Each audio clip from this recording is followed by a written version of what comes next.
அண்மை செய்தி. சட்டமன்ற தேர்தலில் திமுகவிற்கும் அதிமுகவிற்கும் இடையேதான் போட்டி என நினைத்தோம் என்று எடப்பாடி பழனிசாமி தெரிவித்துள்ளார். ஆனால் தமிழக வெற்றிக் கழகத்தை தாம் கணிக்க தவறிவிட்டோம் என்றும் அவர் தெரிவித்துள்ளதை அண்மை செய்தியாக பார்த்துக் கொண்டிருக்கின்றோம்.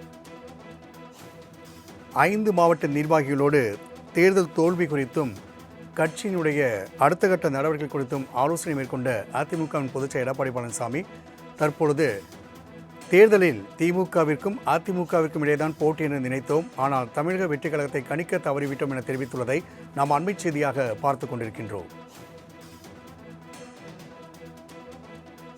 சினிமா மோகத்தில் இளைஞர்களும் குழந்தைகளும் தங்களது பெற்றோரை வற்புறுத்தி தாவேகாவுக்கு வாக்களிக்க வைத்துள்ளதாகவும் அவர் தெரிவித்துள்ளார்.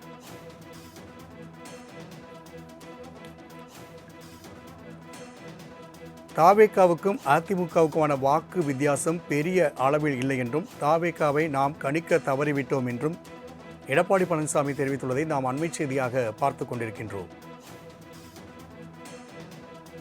கூடுதல் விவரங்களை செய்தியாளர் ராஜேஷ் வழங்க கேட்கலாம். ராஜேஷ், சட்டமன்ற தேர்தலில் திமுகவிற்கும் அதிமுகவிற்கும் இடையேதான் போட்டி என நினைத்தோம், தமிழக வெற்றிக் கழகத்தை கணிக்க தவறிவிட்டோம் என அதிமுகவின் பொதுச் செயலாளர் எடப்பாடி பழனிசாமி தெரிவித்துள்ளார். வேலூர் மாவட்ட நிர்வாகிகளோடு அவர் என்னென்ன ஆலோசனை மேற்கொண்டார்? கூடுதல் விவரங்கள்.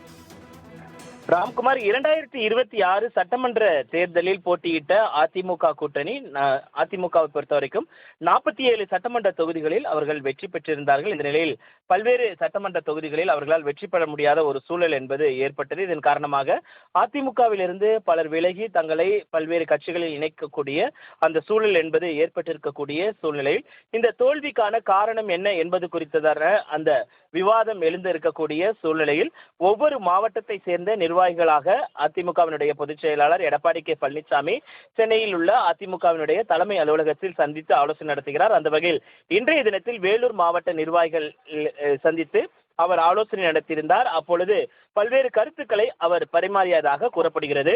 நடந்து முடிந்த சட்டமன்ற தேர்தலில் திமுகவிற்கும் அதிமுகவிற்கும் தான் போட்டி என நினைத்தோம், ஆனால் தமிழக வெற்றிக் கழகத்தை கணிக்க தவறிவிட்டோம், அதன் விளைவாகத்தான் இன்று அவர்கள் ஆட்சியில் இருக்கிறார்கள் என்று அவர் தெரிவித்திருக்கிறார். மேலும் மாவட்டந்தோறும் இளைஞர்கள் இளம்பெண்கள் பாசறையை சீர்படுத்த வேண்டிய தேவை உள்ளது, விரைவில் புதிய நிர்வாகிகள் நியமனம் நடைபெறும், அதனால் யாரும் சோர்ந்து போக வேண்டிய அவசியம் இல்லை என்ற கருத்தை அவர் தெரிவித்திருக்கிறார்.